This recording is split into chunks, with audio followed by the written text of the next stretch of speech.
For the past year, I've been under the impression that Vancouver was hosting the entire FIFA World Cup, all 12 groups, all 104 matches, all of the diehard supporters from every great footballing nation at once. I've since learned it's more of a group effort. Some games are here, some games are in the United States, some are in Mexico. And my first thought was, if we're sharing the load with the whole continent, then why is it costing so much money?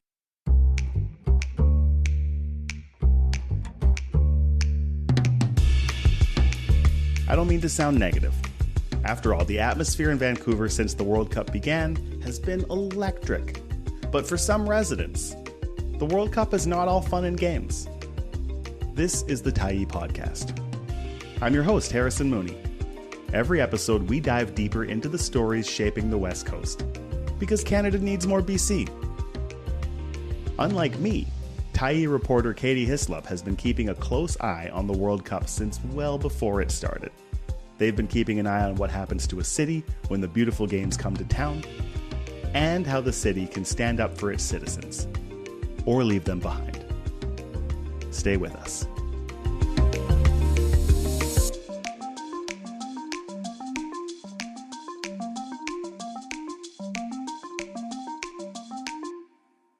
Katie? Yes. Are you watching the World Cup? No.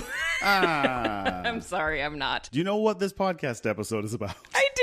It's kind of funny that I am the World Cup person you're bringing in. I live within the 2-kilometer zone, so I get to see a lot of the parades and stuff of fans. What? Yeah, so I was reading about this in your story, the 2-kilometer game zone. Yes. What is the point of having that? Like, why would you identify this zone? So that zone, in some cases, it's where roads will actually be shut down on game day.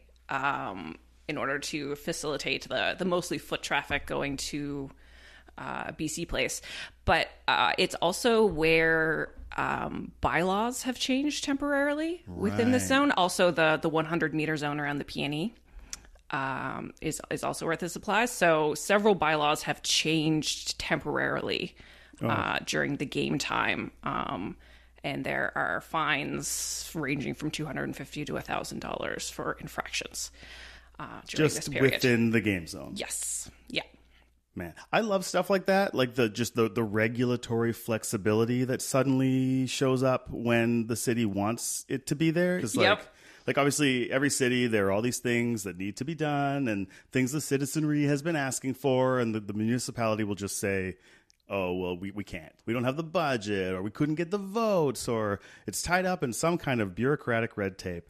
And then an event like the World Cup comes to town, and suddenly all the rules can be changed right away just for them, and there's money for more police, and suddenly temporary structures are allowed, but, only for some people, some for me, not for you. Yeah. I think you said it best. If cities can move quickly for FIFA, they should be able to move quickly and fairly for their residents, too.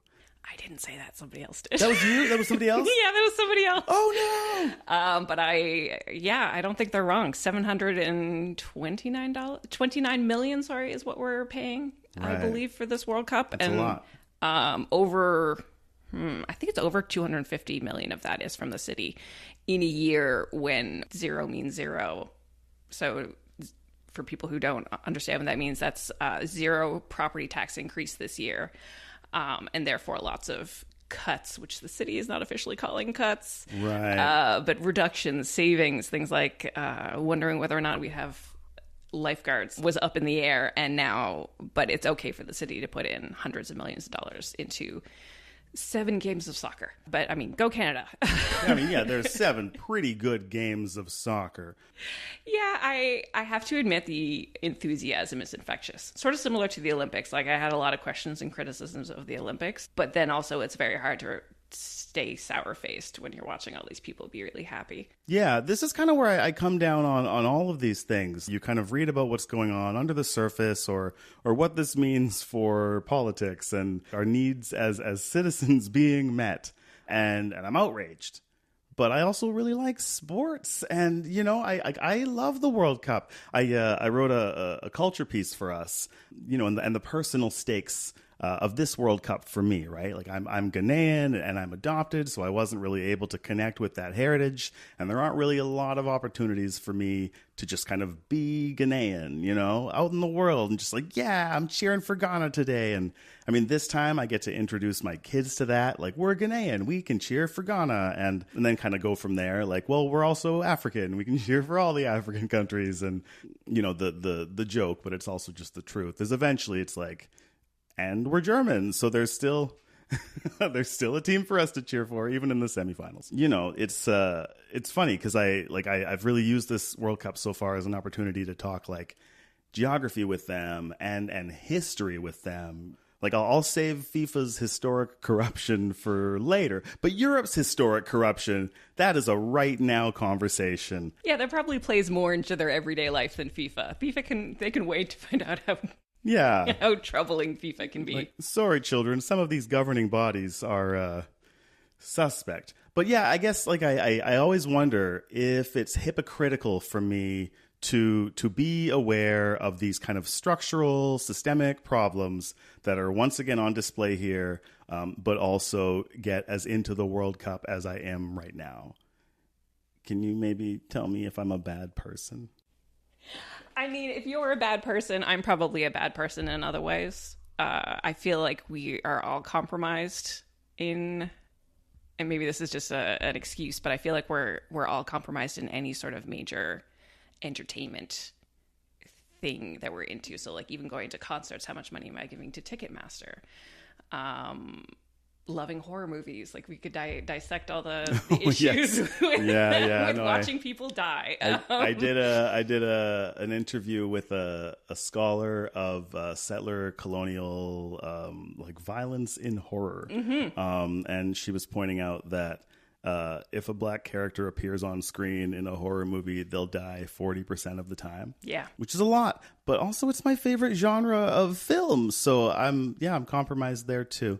I'm just a bundle of contradictions over here. Yeah. I mean, if we all threw up our arms and said, you know, there's nothing to be done about this, might as well enjoy the soccer, then yeah, there's probably a problem with all of us. Yep.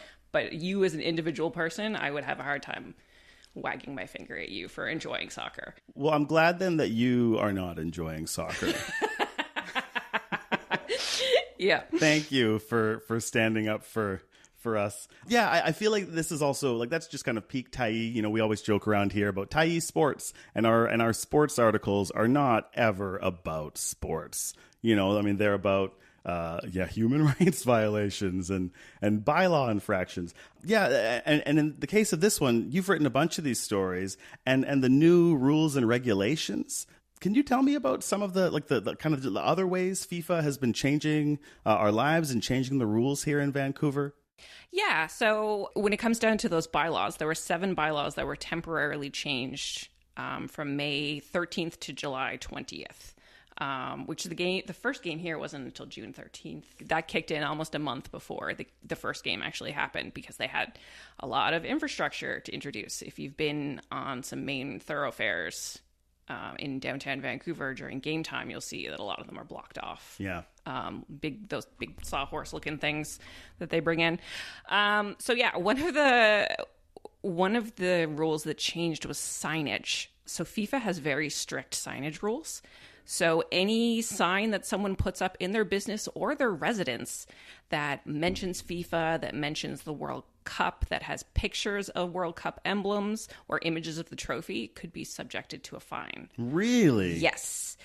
This is why some bars are hosting viewing parties with some very vague language about what they're actually viewing on TV. Right. It's a sports viewing party, an international sports viewing party. Exactly. Exactly. So bylaw officers can enter your business or your residence. With the residence, you have to have the owner's permission, a warrant, or it has to be a safety risk in order to actually go into someone's home. Right. But for your residence, for your business, you get 24 hours notice before they come inside and take it down for you. Okay. Well, that's good, I guess. I guess. Yeah, that's true. It's better than no notice. There is some gray area around some signage because the ban also includes any ambush marketing, quote unquote, or signage that blocks traffic or creates litter. So ambush marketing, I think, would be like standing on the Dunsmuir Viaduct and throwing out flyers. Right. Okay. But bylaw officers, as the city explained to council last fall, bylaw officers have the discretion to make their own judgments. So one councillor, Pete Fry, was a little worried that like punk bands who had anti-FIFA shows might get fined, for example.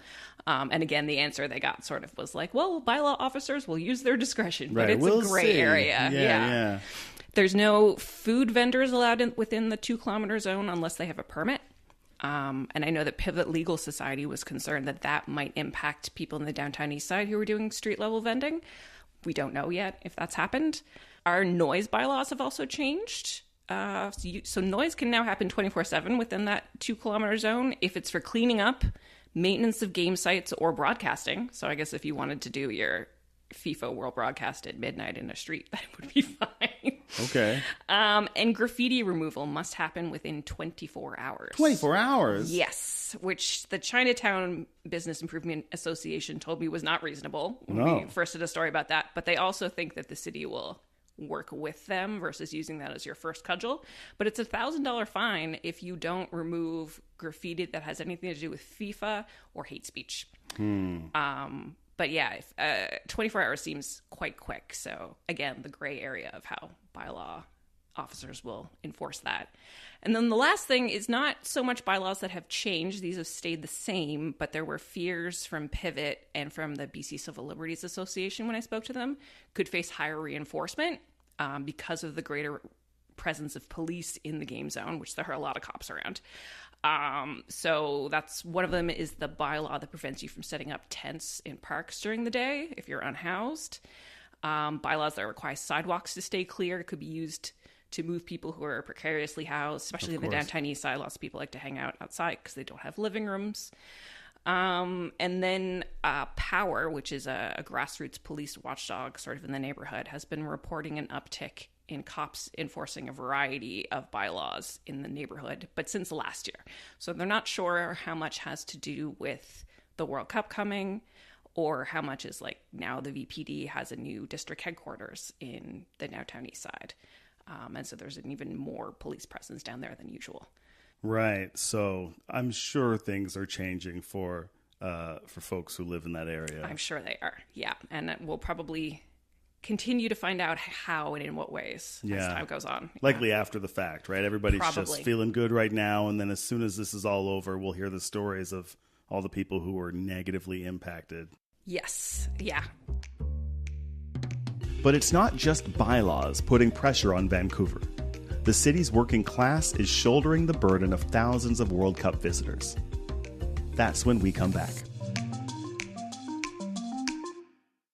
What about people working in the city? You know, I like everyone else, was really amused by the stories that have been going around about Australians just drinking all the beer in the city. You know, there's the Irish bar at like Granville and I want to say like Seymour. Maybe, I don't know. I don't know my geography. Okay. It's over there somewhere. But Dublin College, this bar where, you know, the Australians came in after one of their wins and just drank so much beer that the manager had to like order more and like, you know, he didn't have enough. And then like there have been a couple of news stories about just people like running out of beer because, you know, some fans from one of the countries that won have come in and just drank it all. And that's really cute and funny. And, you know, everybody wants to hear these stories about, man, the Australians, boy, can they ever drink? But also it sounds like a nightmare to be the manager of a bar and you run out of beer. So, you know, that's my one example, but I hear there are other ones.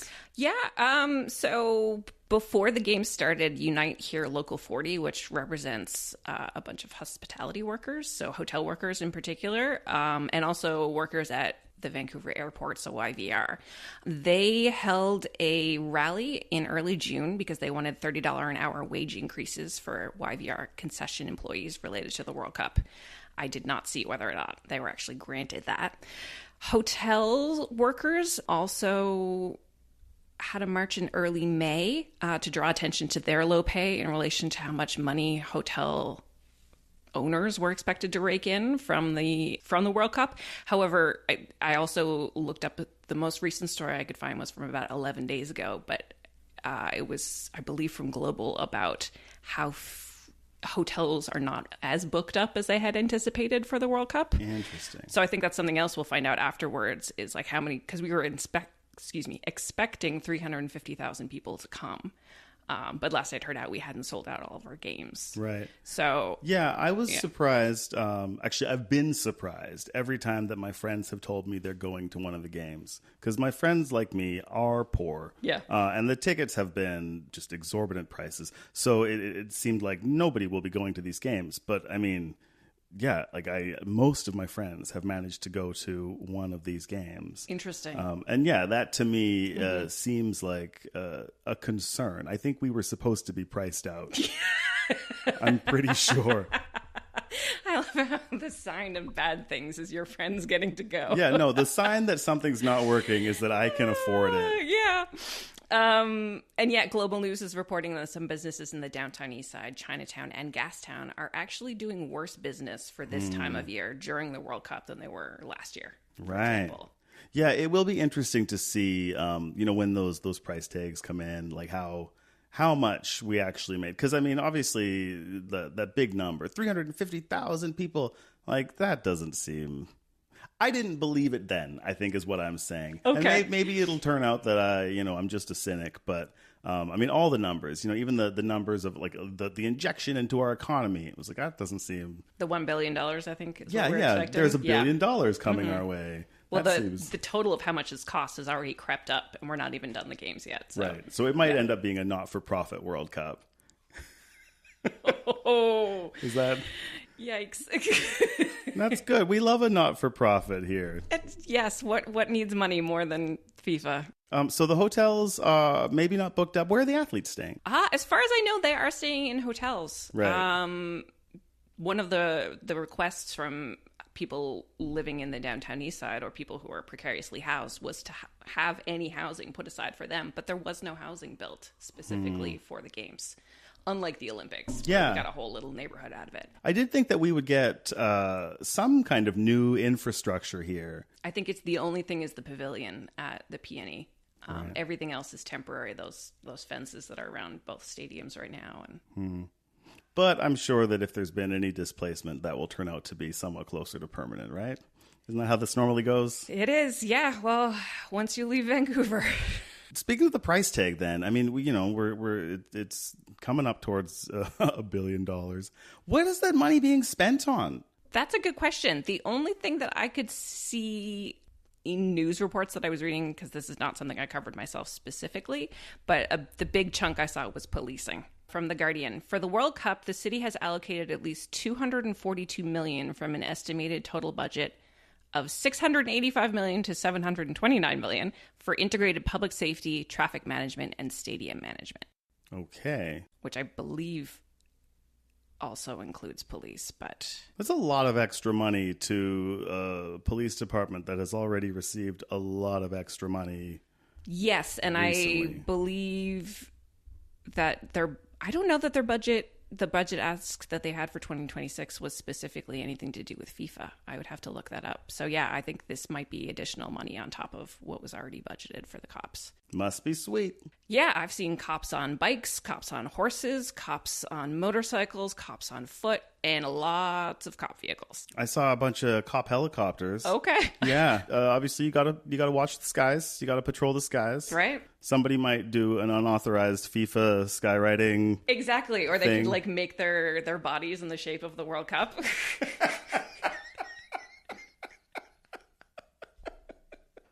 That would be amazing, actually. I just on that, I love the giant soccer ball. Okay. Hold on a second. You said okay, yeah, like maybe you don't love the giant soccer ball. And now my next question is, why don't you love the giant soccer ball, Katie? It's not that I don't love the giant soccer ball. Actually, I took several photos for my dad of the giant soccer ball in process. I don't know. I think I am also mixing up my own distaste for how money is spent and for certain international sports organizations. Yes. With my feelings about soccer in general, which I played soccer as a kid. I was terrible, But grade 1 to grade 6 every summer, I think I had 1 goal and 1 assist. Maybe you were a defense. Is that Probably not? No. We won, I think, 2 bronze medals, and it was a very small league.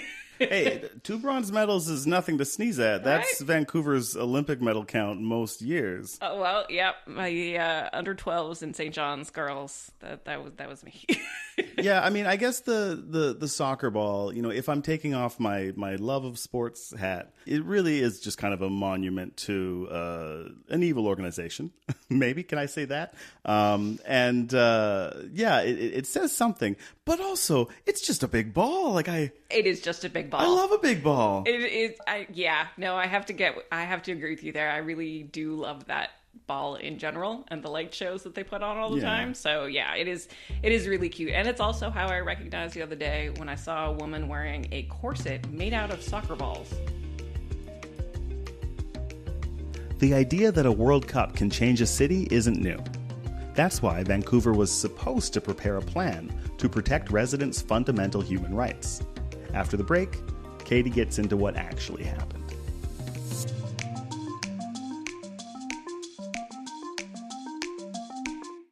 Okay, well, I do want to talk about the World Cup's impact on human rights.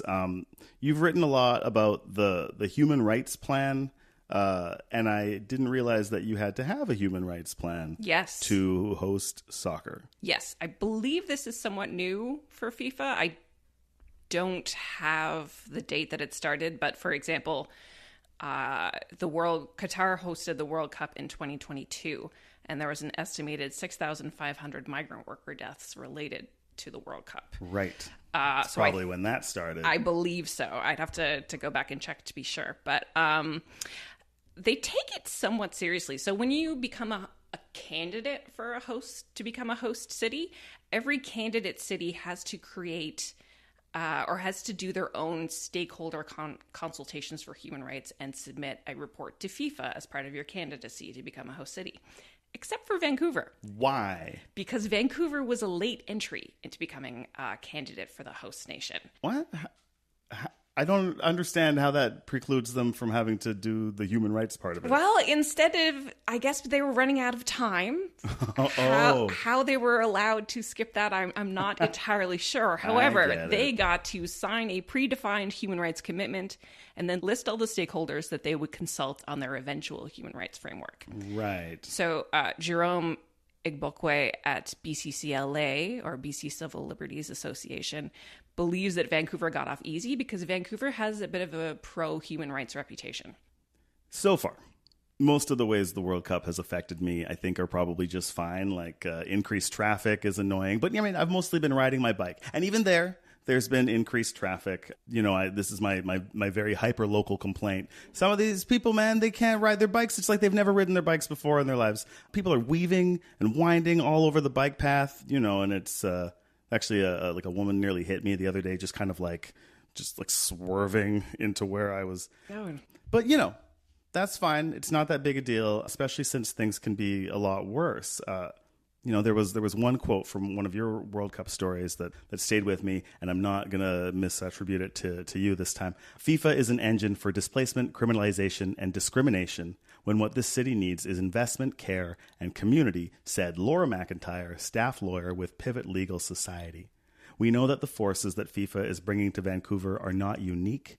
Instead, they're symptoms of a global pattern of harm that accompany all mega sporting events across the world. So, yeah, I did want to ask you about, displacement specifically and this sense that an event like this will be used to push people out of a neighborhood, and then those folks may not actually be able to come back in. Is the World Cup going to just wind up being a way to accelerate gentrification? That's always a fear and a possibility with big events like this. So I was here during the lead up to the first 2 years towards the Olympics, and I was reporting for Megaphone at the time. And one of the things that I kept hearing about was Atlanta in the 1990s, when they hosted the 1996 Olympics. So at the time, Associated Press has reported that Atlanta removed some 9,000 homeless people to a newly built detention center. It gave others a one-way bus ticket out of town and launched Operation Olympus, quote unquote, detaining hundreds of people to reduce crime. So that's, cities have, I guess, maybe learned from the backlash to that, not to do that sort of thing. There was a backlash to that. Yes, definitely a backlash to that. And it's something that I remember coming up during the Olympic preparation here, that like they do this for the Olympics sort of thing. So to my knowledge, that did not happen here, but there have been talk about street sweeps. And so some of the bylaws that haven't changed, but there are concerns about them being over-enforced in the downtown east side in particular, are the bylaw that prevents people from setting up tents in parks during the day, and the bylaw that requires sidewalks to stay clear could be used to move people who are precariously housed, right, or unhoused altogether from sitting or lying on the sidewalk, as often happens in the downtown east side. There's a group down there called POWER, which stands for Police Oversight with Evidence and Research. That's a great acronym. It is a great acronym. And they're a grassroots police watchdogs, basically. And so they have reported an uptick in cops enforcing a variety of infractions in the neighborhood since last year. So not necessarily related to the World Cup, but preparation for the World Cup did start in January. And the VPD also have a new district headquarters now in the downtown east side, which is also in the same building that's also soon going to house a new police training center in the future. And on game days in the 2-kilometer zone, the place is crawling with police officers, as we've already discussed. So police officers everywhere. Pivot Legal Society has legal observers in the community, in the neighborhood rather, on game days. And they told me that there have been reports of street sweeps happening around Main and Hastings on game days. So I want to give you a little history for people who are maybe not as familiar with street sweeps in Vancouver. In 2023, the police and city workers removed more than 90 tents belonging to individuals, people living on the sidewalks on Hastings between in Main and Carroll Streets. This was controversial for many reasons because there was no housing to move people into at the time, like there had been in other decampments. People lost their belongings, everything from tents they slept in to their medications, to their ID, to important documents, etc. So when the city was debating new bylaws for the World Cup, changing them, there was debate between councillors and staff about the definition of what a street sweep is. Do we have a working definition? It's really broad, actually. So what one person sees as a street sweep, well, I'll tell you what Pivot has been seeing. So Pivot told me that on 2 game days so far this year, and on other days as FIFA has been ongoing, police have been accompanying city workers while they move up and down Hastings Street, approaching people who are outside with their belongings and either asking them to pack up their belongings into a plastic bag or to, quote unquote, voluntarily put their belongings into a black garbage bin, which will be impounded, and then they can retrieve them later if they're able to. Right. If they're not able to, it's tossed out. So you can put them in the garbage, and later you might be able to get them back. But exactly. Also, maybe you might not, because you did put them in the garbage. Exactly. Right. So Pivot has said that enforcement has been uneven during this time. So some people are asked to stand up and move along if they're sitting on the sidewalk, and other people are asked to condense their piles of belongings but allowed to stay. And then, other people are being asked to either put it in a garbage bag and move along, or we'll take it for you and hold on to it for you. Some unaccompanied stuff is removed. So if someone's gone somewhere to get food and left their stuff behind, well, it's not going to be there when they get back when this happens. And it seems to, according to Pivot, focus on the rapid bus stop for FIFA tourists on Hastings Street. I asked the VPD, the Vancouver Police Department, about these game day sweeps, and they told me it's not related to the games or the downtown east side in general at all. Oh, really? Yes. Okay. So they said this is the City of Vancouver's integrated response team of police following city sanitation workers as they go up and down Hastings between Dunlevy and Cambie. They say it's asking people to pack up their stuff that they have for sale, any tents they have set up, and garbage. Police say that they are there at the city workers' requests because of alleged incidents of violence okay. that have happened in the past. And the police told me this has been happening regularly since 2022. But I was communicating with Sergeant Adam Donaldson, and he told me that he's worked in the downtown east side back in 2012 and that similar work was happening then. So is this a sweep? That depends on your perspective. But again, we're talking about people who, if housed, have no living rooms to hang out in and have limited third spaces. If they're homeless, they have no daytime spaces to hang out in, except on game days when there is some extended hours in some spaces, and no place to store their belongings. So they and their stuff are going to be on the sidewalks. Whether this leads to gentrification, no SROs, to my knowledge, have been like gutted out and turned into housing for tourists, like was happening around the Olympics. And nothing was built, no housing was built specifically for the games. So it's not clear if people are going to move in and like invest in the neighborhood and price people out like might have happened in previous big events. Right. But people are still being obviously really affected, low-income people in particular. Right, but they may not be street sweeps, or maybe they're a different thing that resembles street sweeps, but we're calling it something else. Exactly. I think it really depends on who you ask, and it seems like the people who live in the neighborhood and who represent people who live in the neighborhood or work for their rights see this as street sweeps. Right. Whereas the city officials and police do not. With all of this, are there still reasons to love the World Cup in our city? Okay, so I have a little story. When I was 9, I remember watching, I think it was the final game of the World Cup that year, 94, Brazil versus Italy, perhaps. I saw it in my grandfather's living room with him, my uncle, my dad, and my sister. I was the youngest person there at the time, so I reached out to my dad and my sister recently to make sure that I had these details right. Interrupting to say that you got that one right. Brazil beat Italy 3-2 on penalties in 94. Okay. And nice. You said you don't like sports. I couldn't have done that off the top. To be fair, I was bored to tears. I picked Brazil just to be a contrarian because everyone else, I guess, was going for Italy. So I reached out to my dad and my sister just a few days ago to make sure that I was remembering this correctly. They were older, obviously. And so my dad remembered the game, but he couldn't remember who was playing. My sister didn't remember the game, but she said, but I saw Nigeria play in St. John's. And I was like, what are you talking about? Nigeria didn't play a World Cup game in St. John's. But doing my research, I found out there were a couple of World Cup qualifying games that happened in St. John's, Newfoundland in the 1980s. So in 1985, there was a qualifying game for Canada, who beat Honduras in St. John's. Which meant that Canada would enter the World Cup for the first time. I believe it was in Mexico that year. And then the second time was, I did not realize this, but there are under 16 World Championships for FIFA. So St. John's hosted 6 games for that back in 1987. My dad, my sister, and my stepmother all swore that it was Nigeria that they saw play. Nigeria didn't play in St. John's that year. Different African team. Yes. Yes. Yes. It was the Ivory Coast versus Ecuador. They also thought it might have been Mexico. It's been 39 years. But my sister and I were like, okay, memory's fallible. My point being is, yes, there are still good reasons to love soccer, to even love world championships. Like, I never would have thought that Newfoundland would have hosted anything equivalent to or close to the World Cup. It brought my family together. It brings your family together.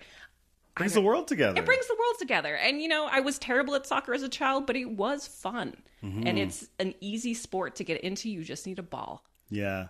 Yeah, it's funny. I mean, Vancouver has, we're on just a legendary soccer run right now, right? Because, certainly in my house, both of my kids are doing East Van microfooty, and they're champions. They're amazing little soccer players. Awesome. But then, that's turned into like a weekly grown-ups versus kids soccer game that we play at a park in East Van. But then, the Vancouver Rise, the women's team, they are the inaugural NSL champions. And then, the Whitecaps, they signed Thomas Muller, and they got to the championship game this last year. So, suddenly soccer is just ascendant here. We've got champions here and champions there, and now the World Cup is here. It's very exciting. But, all that said, it is still nice to know that some people are actually focusing on all of the other stuff that gets swept under the rug so that we can have fun with our sports. Yeah. Yeah, we always need eyes on things other than the prize, I guess, too, because someone has to be watching. Is our fun actually hurting somebody? Mm-hmm. Because that's generally not what we're aiming to do, but can happen if you're not careful. Well, Katie, thanks so much for joining us on the Tyee podcast. This has been, I'm going to say, a wonderful bummer. Anytime. I will be Debbie Downer anytime for you. Katie Hyslop is a reporter at the Tyee. They cover education, youth issues, policing, and even city politics. You can read more of their reporting on our website at thetyee.ca. That's TheTyee.ca. The Tyee is a nonprofit reader and listener-funded journalism organization, all of which is made possible thanks to the support of our Tyee builders. That could be you, listener. Head over to support.thetyee.ca to sign up, so we can keep publishing journalism in the public interest.